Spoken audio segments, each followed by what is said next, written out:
Captain Elias Ward had traveled through many star systems, but nothing compared to the silence of the Veil Nebula. His ship, the Horizon's Edge, drifted slowly through glowing dust and fractured starlight.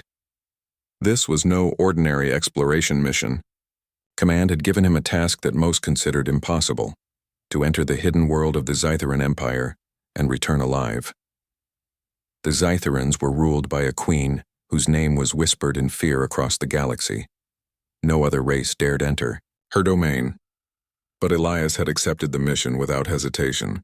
Humans had a way of walking where others would not. For days, the human ship glided through empty space until strange signals pulled Elias toward a world cloaked in shadow. The planet appeared alive with energy storms swirling in its upper atmosphere.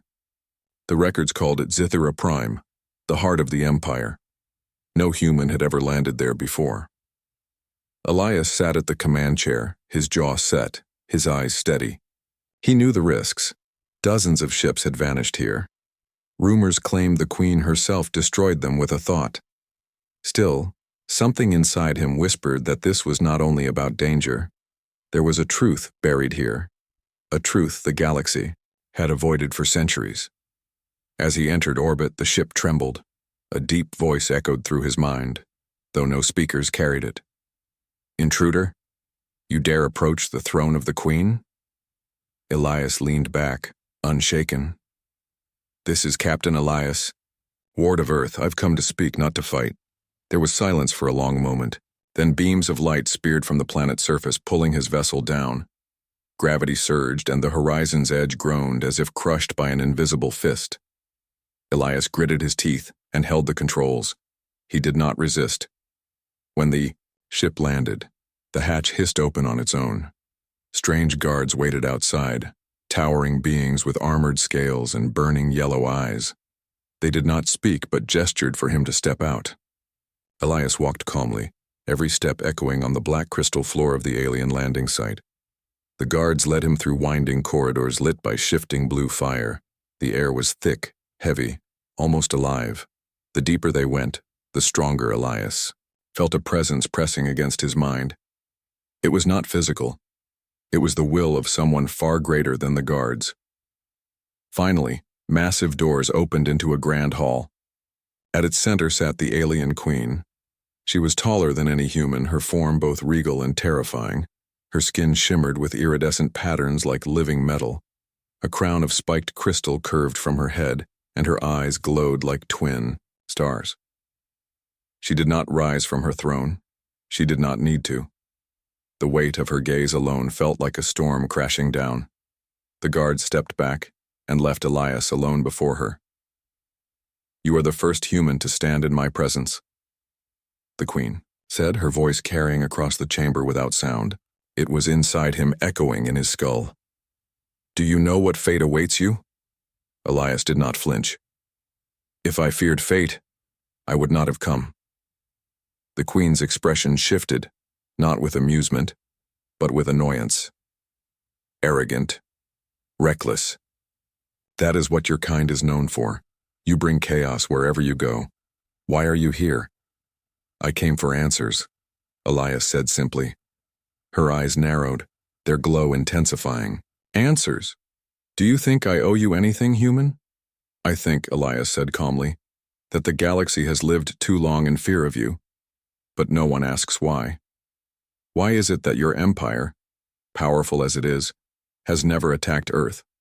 You rule hundreds of systems, but when it comes to humanity, you keep your distance. Why?" The Queen's eyes flashed with sudden fury. She rose from her throne, her presence swelling like a tidal wave. The ground beneath Elias cracked. The air burned cold. Her voice thundered inside his skull, shaking him to the bone. "Why? Don't you leave me alone, human?" she yelled, her words sharp with anger and something else Elias could not yet name. The guards rushed back into the hall, but with a wave of her hand, she dismissed them. The chamber doors closed. She wanted to face him herself. Elias stood firm, though his body ached under her power. "Because fear is not enough for me. I want to know the truth." For a long time, the Queen stared at him. Her expression was unreadable. Then she stepped down from her throne, her tall form moving with both grace and menace. She circled him, slowly, her energy brushing against him like fire against skin. "Your kind does not understand truth," she said softly now, though her voice still cut like a blade. "You understand conquest. You understand survival. You spread like fire through the stars, consuming everything in your path. That is why we avoid you. You are dangerous." Elias turned his head, following her as she moved. "Then why not destroy us? Why not strike Earth before it grows stronger?" Her steps faltered almost too slightly to notice, but Elias noticed. Her anger cracked, just for a second. "That," she said coldly, "is not your concern." Elias folded his arms. "It is. Because I think you fear us, not for our weapons, not for our armies, but for something else. Something you cannot control." The Queen stopped circling him. Her eyes blazed. "Careful, human. You walk on the edge of death." "Maybe," Elias admitted. "But you're still listening." Her jaw tightened. For the first time in centuries, perhaps, someone had dared to stand before her without trembling, without begging, without bowing. She had expected him to cower. Instead, he questioned her. That angered her more than she could say, but it also unsettled her. The chamber was silent except for the hum of alien energy coursing through the walls. Finally, she returned to her throne. She sat, her expression regaining its mask of power. "You will remain here until I decide what to do with you," she said. "Do not mistake my patience for mercy. You live only because I allow it." Elias nodded once. "Then I'll wait. I faced worse things than silence." The Queen's lips pressed into a thin line. She expected fear, not calm defiance. She turned her gaze away, though her mind stayed restless. When Elias was taken to a chamber that served as his prison, he sat on the floor and breathed deeply. He knew this was only the beginning. The Queen's anger was real, but beneath it, he had seen something else: hesitation. He had touched a wound she tried to hide from the galaxy, and he intended to find it, no matter how much she yelled for him to leave her alone. Far above, in the throne room, the Queen sat in silence. Her hands gripped the edges of her throne. For centuries, she had ruled through fear and unbroken command. Yet one human had walked into her world, stared into her eyes, and asked the question no one dared. "Why don't you leave me alone, human?" she whispered again. But this time it was not anger that filled her voice. It was something far more dangerous. The chamber Elias was given was more like a cage than a room. Its walls pulsed faintly with alien energy, and the floor seemed alive, shifting under his boots. A single slit in the wall allowed him to see the city beyond. Strange towers of crystal and light rose from the ground, and alien creatures moved in strict patterns as if every step of their lives was commanded. Elias studied it carefully. This was not freedom. This was control. He sat on the floor with his back against the wall and closed his eyes. The Queen wanted him to fear her. She wanted him to beg for release or cry out for mercy. But that was not who he was. He had come here with purpose. His heart beat steady. He would wait. Hours passed before the chamber door opened with a low hiss. 2 guards entered, their armored forms towering over him. One raised a clawed hand, gesturing for him to rise. Elias stood without protest. They led him through twisting corridors again, deeper into the heart of the palace. This time, however, he could feel the Queen's presence long before he saw her. Her will pressed against his mind, heavy like a storm cloud ready to break. The throne room was brighter than before. Streams of energy crackled across the walls. The Queen sat on her throne, her figure glowing faintly as though she were made of starlight. Her eyes locked onto him the moment he stepped inside. She dismissed the guards with a wave, leaving only the 2 of them once again. "You remain calm," she said. Her voice echoed inside his head as before, but this time it carried less anger, more curiosity. "Do you not understand where you are? You are in the heart of my empire. I could erase you with a thought." Elias tilted his head slightly, If you meant to erase me, I would already be gone. Her eyes narrowed. Do not test me, human. I'm not, Elias said simply. I'm only pointing out the truth. You've given me food. You've given me rest. You've allowed me to stand before you twice. You could have ended me in orbit, but you didn't. Why?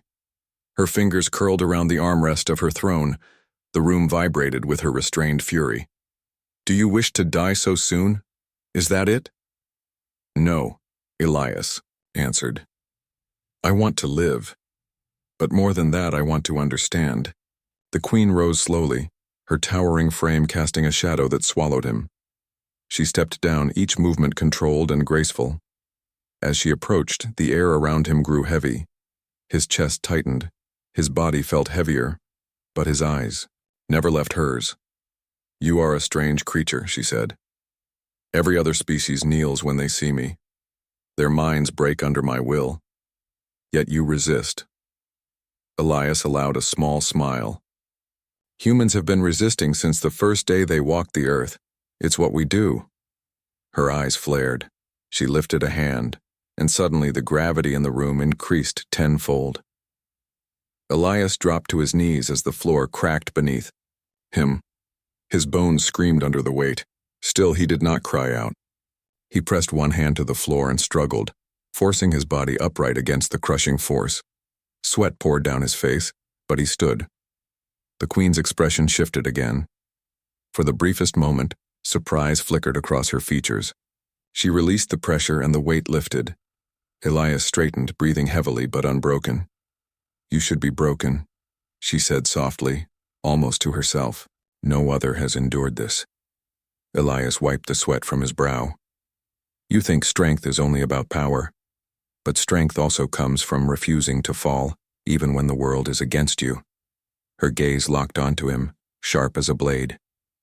Do you speak for yourself, or for all your kind? For all of us, Elias said without hesitation. That is why you fear us, not because of what we build, but because of what we refuse to give up. The queen turned away sharply, walking back toward her throne. Her robe of living metal trailed behind her, shimmering in the light. She sat again, her hands clasped tightly. You think you know me, she said, her voice carrying a new edge. You think you understand my choices. You do not. My empire is not held by kindness or weakness. It is held by fear. Fear is what keeps my people loyal. Fear is what keeps enemies away. Then why doesn't fear work on humans? Elias asked. Her eyes met his again, burning brighter than before. For a long moment she did not answer. Finally she spoke, but her voice was lower now, almost like a whisper in his mind. Because you do not fear death as others do. That is your curse. That is why you must be left alone. Elias frowned slightly. Is that why you yelled at me, because you don't want humans near you, or because you don't want humans near you? The chamber pulsed with energy as her anger flared. Silence! She roared, her voice crashing against him like thunder. The walls shook, the air split, and for a moment it felt as though the palace itself might collapse. But Elias did not. Step back. He stood, his jaw firm, his eyes steady. You can try to silence me, he said, his voice calm despite the chaos around him. But the truth doesn't vanish because you don't want to hear it. The queen's fury surged again. She stretched out her hand and a wave of psychic fire struck him. His vision blurred, pain seared through his body, but still he remained on his feet.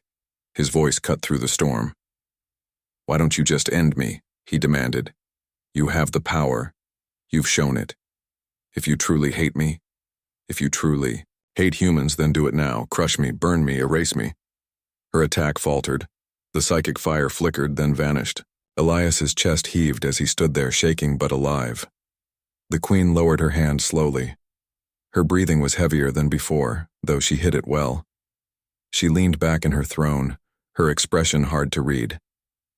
You do not understand. The danger of your words, you press against places you should not, you force me to. She stopped herself and turned away, her eyes closing.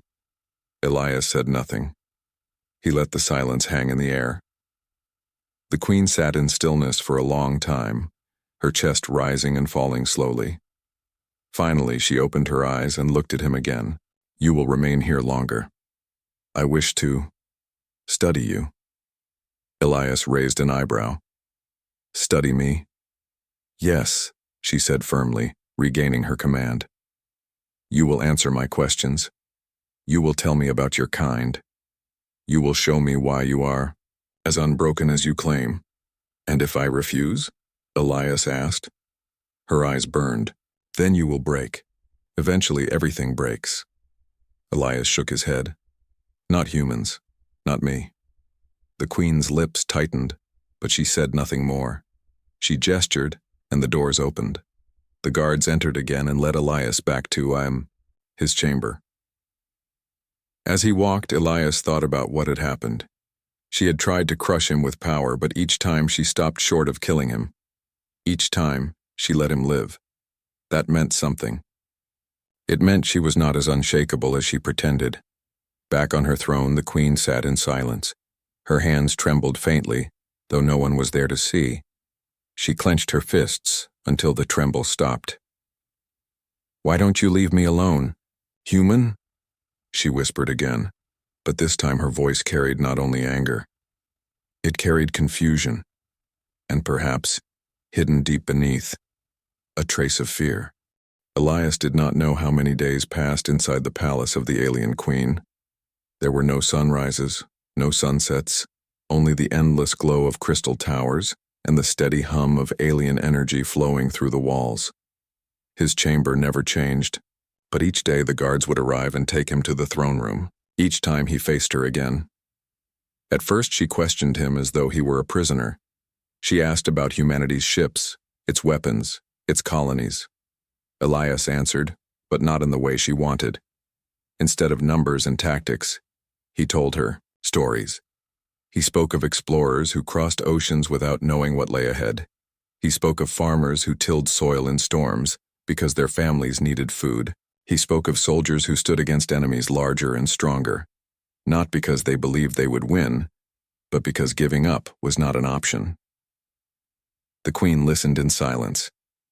Sometimes her eyes narrowed in frustration, as though she wanted to snap at him for wasting her time. Other times her expression softened for only a heartbeat before she hid it again. She tried to act as though she was in control, but Elias could see it. Every story he told pulled at something deep inside her. On the seventh time he was brought before her, the queen did not sit on her throne. She stood near the great window that overlooked her capital. The city stretched far into the distance, a landscape of dark towers glowing with blue veins of energy. The streets below moved in perfect order, no voices raised, no laughter heard. Elias entered and stopped a few steps behind her. The guards left them alone again. You speak of freedom as though it is a gift, she said, her voice quieter than usual. But freedom is chaos. Freedom breeds betrayal. Do you know how many times my throne has been threatened by those who claimed they wanted choice? Do you know how many wars were born from such chaos? Elias looked past her at the city. Maybe, but freedom also gives people something to fight for, something worth living for. The queen turned her head slightly. You think my people do not live? You think they do not fight? They live in fear, Elias said firmly. I saw it in the streets. Every step they take is because they're afraid of you. They don't laugh. They don't sing. They don't dream. They survive. But survival isn't the same as living. Her jaw tightened. She turned back to the window, her hand resting against the cold crystal. I was not always their queen, she said at last. Her voice carried a weight Elias had not heard before. When I was chosen, I was told I would no longer belong to myself. I was told I must be the voice of the empire, the hand of its will, the symbol of its power. My life ended the day I accepted the crown. Elias studied her carefully. For the first time, she spoke not as a ruler, but as a prisoner. Is that why you hate humans? He asked softly. Because we remind you of what you lost? The queen spun toward him, her eyes blazing. I do not hate you, she yelled, her voice filling the chamber. I hate what you bring. I hate that you walk into my world with your stories and your defiance. I hate that you remind me of—" She stopped herself, her fists clenching at her sides. "Of what?" Elias pressed gently. Her shoulders rose and fell with heavy breaths. "Finally," she said in a voice so low it was almost a whisper, "of what I once wanted." Elias took a slow step forward. "And what was that?" The Queen turned her gaze away. "Choice. A life not bound by the throne. But that life was taken from me. Now I rule because I must. If I show weakness, my people will tear each other apart. The generals will rise, the empire will collapse, and millions will die. I carry this burden so they do not destroy themselves." For the first time, Elias saw the truth behind her fury. She was not only feared by her people, she was chained by them. Her throne was not a crown of power, but a prison of responsibility. "You hide behind anger," Elias said softly, "because it's the only shield you have left." Her eyes snapped back to him. "And what would you have me do, human? Abandon them? Abandon everything I have held together for centuries?" "No," Elias said, "but you don't have to do it alone." Her laughter cut through the air, sharp and bitter. "Alone is the only way a queen can rule." "Not for humans," Elias said. "When we face something bigger than ourselves, we stand together. We hold each other up.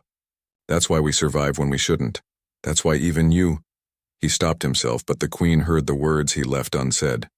Her eyes narrowed. "Finish it." Elias hesitated, then said, "That's why even you couldn't bring yourself to kill me." The Queen's face darkened with fury. She stepped forward, her power flaring again. The ground trembled, the walls pulsed, and for a moment Elias thought she would strike him down. But instead, she froze, her hands shaking at her sides. "Why? Don't you leave me alone, human?" she shouted, her voice breaking with anger and something else. "Why do you keep tearing open wounds that should have healed long ago?" Elias stood firm. "Because they never healed. You buried them. And if you bury pain long enough, it rots everything around it." Her chest rose and fell rapidly. She turned away again, her cloak of light shifting with her movements.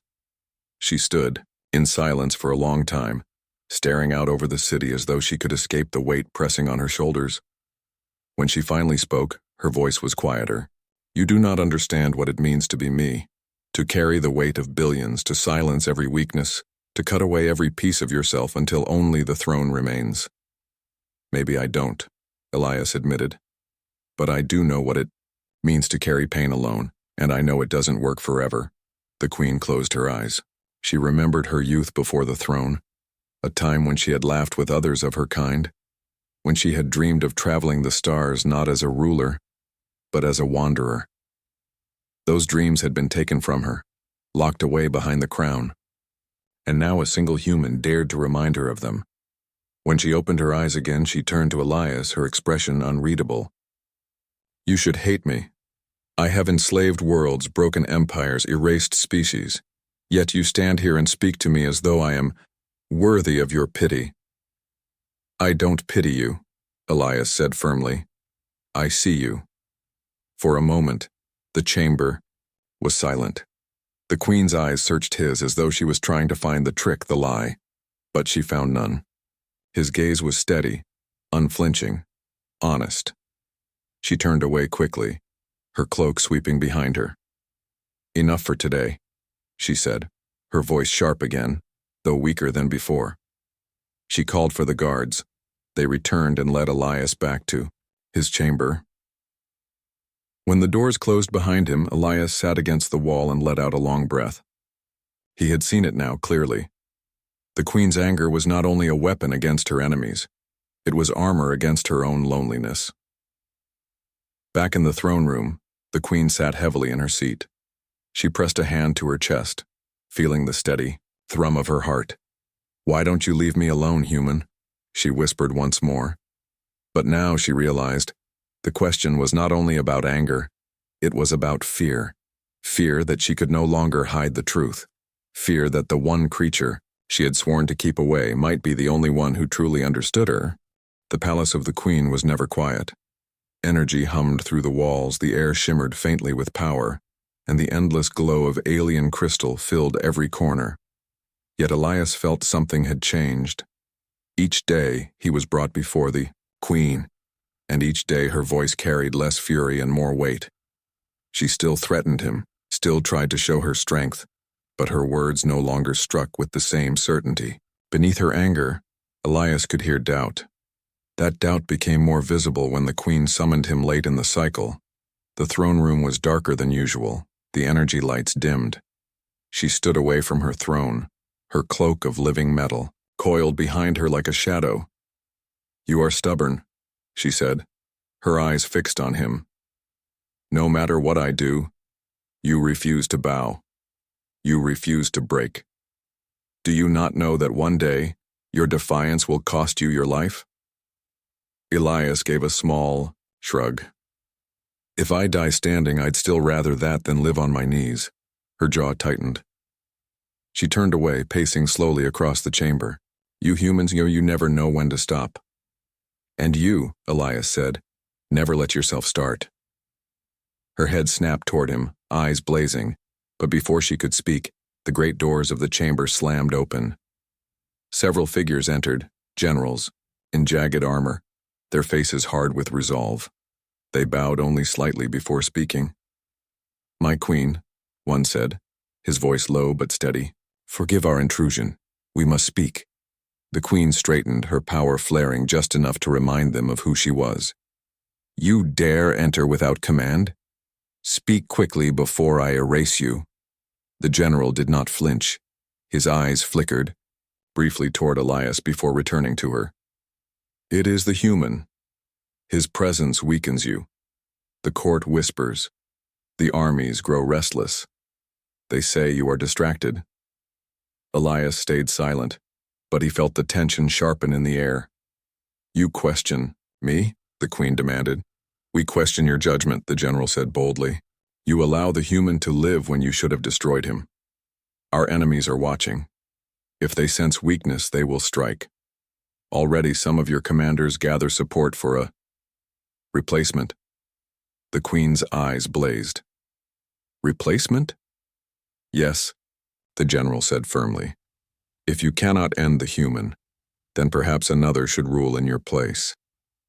Elias saw her hand tremble. For all her power, he knew these words struck deeper than any blade. She had ruled for centuries, holding her empire together with fear and strength. But now cracks were forming. "Leave us," she commanded, her voice cold as ice. The generals bowed again, though their movements lacked true loyalty. They turned and left the chamber. The doors closed with a heavy thud, leaving only Elias and the queen again. For a long moment she stood in silence. Her shoulders were tense, her fists clenched at her sides. Elias watched her carefully. "They mean to overthrow you," he said quietly. "I know," she replied, her voice sharp but heavy. "It was always only a matter of time. Power breeds envy. They see hesitation where there is only strategy. They see weakness where there is only restraint."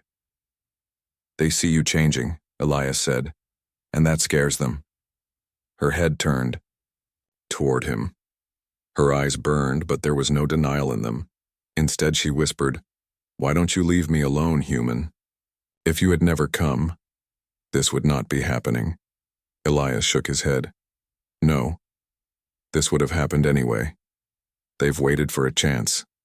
I'm just the excuse, but you don't have to face it alone." She let out a bitter laugh. "Alone is the only way I know." "Then it's time to learn something new," Elias said firmly. Before she could respond, the walls of the palace shook. A distant explosion echoed through the corridors. Shouts filled the air. The betrayal had begun. The queen's eyes flared with fury. She turned toward the doors. "They dare raise their hands against me." Elias stepped closer. "Then let me stand with you." She spun on him. "You would fight for me? Even after all I've done? Even after I tried to break you?" Elias nodded without hesitation. "Because that's what humans do. We stand with those who need us even when they push us away." Her expression flickered. Anger, confusion, then something softer. She turned away quickly, hiding it behind her cloak. "Do not slow me down, human," she said, but her voice lacked its usual edge. The throne room doors burst open. Armored soldiers stormed in, weapons glowing with strange fire. The queen raised her hand and a wave of energy ripped through them, hurling bodies across the chamber. Elias grabbed a weapon from a fallen soldier, its weight strange but manageable. He moved beside her, blocking strikes and returning blows. The battle spilled into the palace corridors. Loyal guards clashed with traitors, the walls lit with bursts of alien power.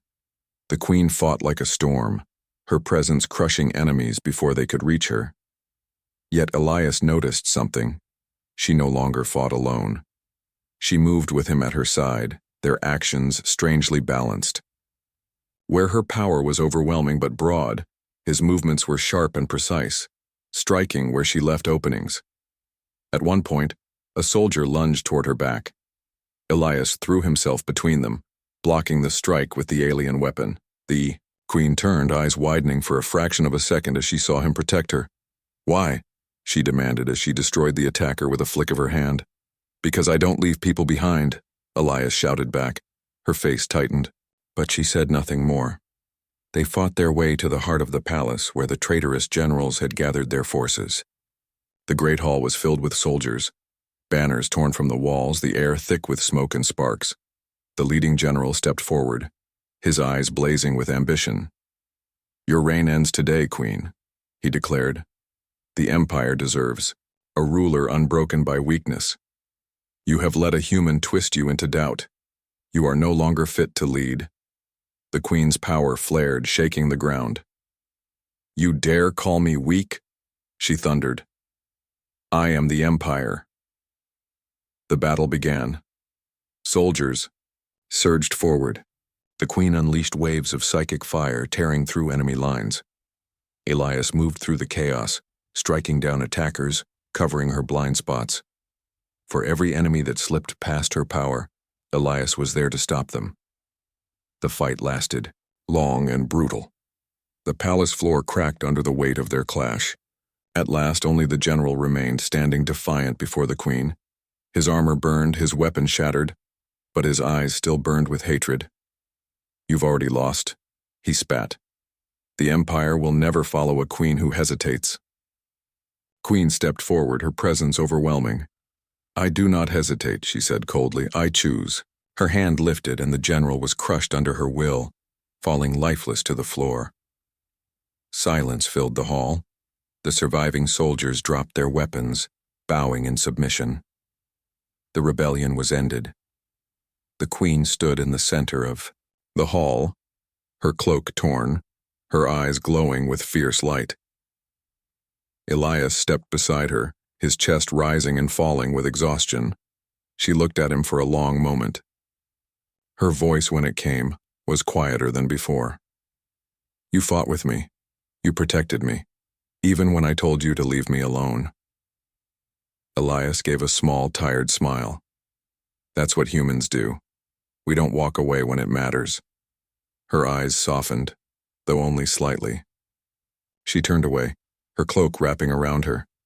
"You are a fool," she said, "but perhaps a necessary one." Together, they walked back through the ruined palace. The queen had crushed the rebellion, but something had changed forever. She had fought not as a solitary ruler, but with a human at her side. And for the first time in centuries, she wondered what it might mean to share the burden she carried. The aftermath of the rebellion left the palace scarred but standing. Crystal towers glowed faintly with repaired energy lines, and corridors that once trembled with power now felt quieter, though no less commanding. The queen sat upon her throne, once more, but something had shifted in her posture. She no longer radiated the rigid, untouchable presence that had dominated her empire for centuries. She had faced the threat of betrayal and survived not alone, but with a human at her side. Elias stood near the throne, his arms crossed, surveying the chamber. For days he had expected the queen to dismiss him or demand he leave. Instead, she observed him quietly, her expression unreadable. though her eyes betrayed an emotion she did not name. "You fought well," she said finally, her voice firm but softer than before. "Even when I tried to drive you away." Elias shrugged. "I told you, humans don't leave those who need help." She studied him, her head tilted slightly. "You are dangerous, you know that?" He met her gaze calmly. "Maybe, but so are you." For a long moment, silence hung between them. Outside the palace, her people moved through the streets with renewed discipline. Soldiers who had once raised weapons against her now bowed in genuine respect. The queen's power was absolute, yet she no longer seemed entirely alone. "You have changed things," she said, her voice quiet now. "Not the rebellion alone, not the battle, but you, your presence." Elias looked down briefly. "I didn't do anything you couldn't do yourself.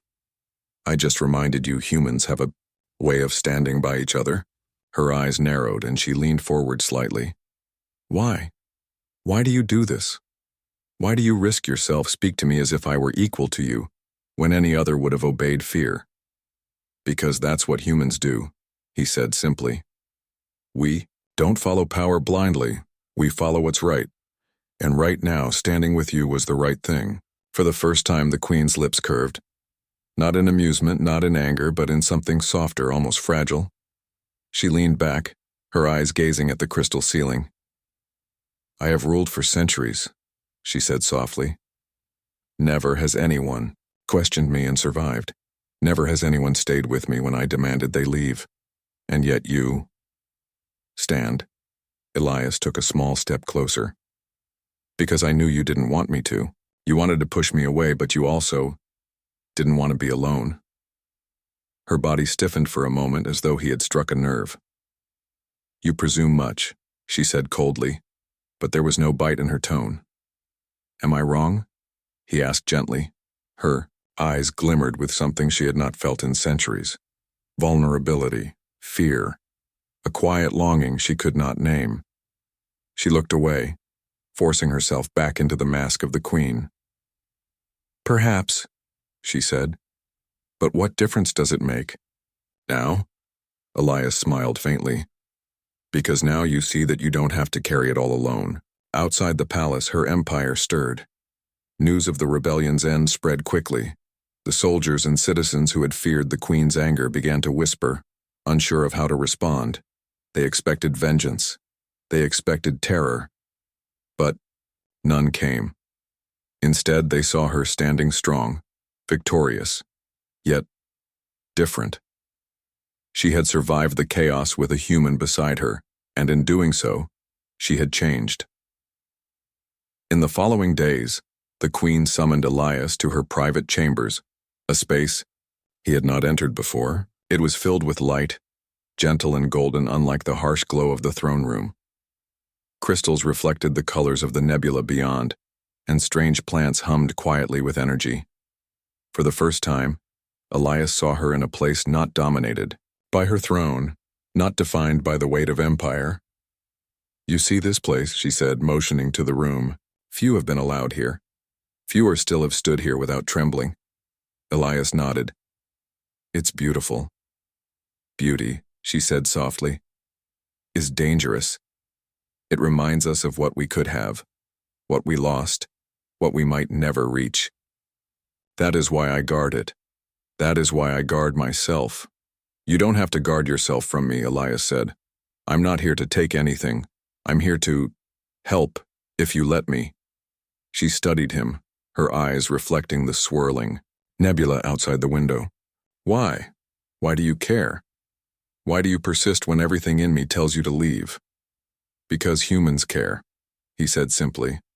"We don't abandon those who need us, even when they push us away, even when they yell at us, even when they demand we leave. We stay." The queen's lips pressed together. Her hand trembled slightly as she rested it on the arm of the chair. You are unlike any human I have ever imagined, and yet you are exactly as they are meant to be." Elias smiled faintly. Then you understand now why Earth is left alone, why your empire has never struck. It is not only our strength you fear, it is our heart. For a long time, the queen said nothing. Her eyes drifted to the sky beyond the window. She thought of centuries of solitude, of decisions made out of duty, of moments of fear she had buried behind the throne. And for the first time, she allowed herself to feel a fraction of what she had lost. "You have changed me," she said at last, her voice quiet. "Perhaps more than you realize." "And you have changed yourself," Elias said. "You let someone stand beside you. You let someone fight with you, instead of leaving everything to fear and power." Her lips curved in the faintest hint of a smile. "Do not presume I am grateful," she said softly, though the hardness had faded from her voice. "I am cautious, always cautious. But perhaps I will allow this to continue." Elias nodded.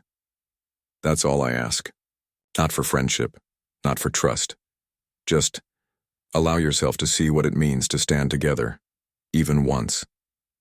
The queen's eyes held his gaze for a long moment. The power she wielded could crush worlds, but now it felt different, tempered by something she had forgotten: hope. She had fought centuries alone, but now she realized strength was not only power. Strength was also the choice to stand with another. Days turned into weeks. The queen ruled her empire as before, but her demeanor changed subtly. She still commanded respect, still inspired fear, but she listened more, observed more, and in quiet moments allowed herself to reflect. Elias remained at her side, not as a subject, not as a servant, but as someone she allowed near her presence. Their alliance became known to the empire. Soldiers who had once plotted against her now saw a different path, one where strength was tempered with loyalty, where power was not the only measure of leadership. One evening, as they stood on the balcony overlooking the city, the queen finally spoke in a voice so quiet it was almost lost to the wind. "I asked you to leave me alone, human. You did not, and I—" She paused, searching for words she had not allowed herself in centuries. "I am not certain what I feel now." Elias looked at her calmly. "You feel something you've not allowed yourself to feel in a long time. Relief, trust, perhaps even hope." She turned fully to him, her eyes reflecting the distant stars. "Hope is dangerous," she said softly. "It can lead to mistakes, to betrayal, to failure. And so can fear," Elias replied. "But one can also choose to live with hope. Even in a galaxy that demands only fear and obedience." The queen's lips curved into a small, genuine smile, one that did not hide power or authority, but something more human. You are infuriating, human, always speaking of things I do not want to hear, of truths I do not want to see. And yet," Elias said with a faint grin, "here I am, still speaking, still standing, still human." For the first time in centuries, the queen allowed herself a moment of quiet reflection. The empire would continue, wars might come, rebellions might rise, but now she knew something important. Strength alone did not define a ruler. Loyalty, courage, and the willingness to stand with another, even a human, were equally powerful. The galaxy had feared her for centuries, and rightfully so. But now she understood that humans were not only the galaxy's challengers, they were also its teachers. They could show courage where none seemed possible, inspire trust where it had long been abandoned, and stand beside those who had been alone too long. She looked at Elias once more. "Perhaps you are not the enemy I imagined. Perhaps you are something far more dangerous." Elias raised an eyebrow. "Dangerous?" "Yes," she said softly, "because you remind me that even a queen can choose differently. Even a ruler can stand with someone instead of above them." Elias smiled. "And even humans can teach that to a queen." The night stretched over the city. Stars reflected, In the crystal towers, the hum of energy quieted into a calm rhythm, and two beings, one human, one alien, stood together, watching the galaxy. The Queen had survived, the rebellion had ended, and a bond had formed that neither power nor fear could break. And in that moment, the galaxy would never see the alien Queen the same way again, nor would it see humans as simple beings of flesh and steel. They were something more. They were resilience, loyalty, and heart-made flesh. And even in the farthest reaches of space, that truth could not be ignored. The Queen finally spoke one last time that night, her voice quiet but firm, carrying both authority and something else entirely. "You did not leave me alone, human, and perhaps I am grateful." Elias stood beside her, calm and steady, knowing that some bonds were forged not by choice, but by courage and trust. The galaxy had witnessed the impossible. A human had entered the heart of the Zitharan Empire, faced its most powerful ruler, and left not only alive, but changed the course of an empire. And the Queen, once feared above all, now understood that sometimes strength was not only in power, but in the willingness to stand beside another even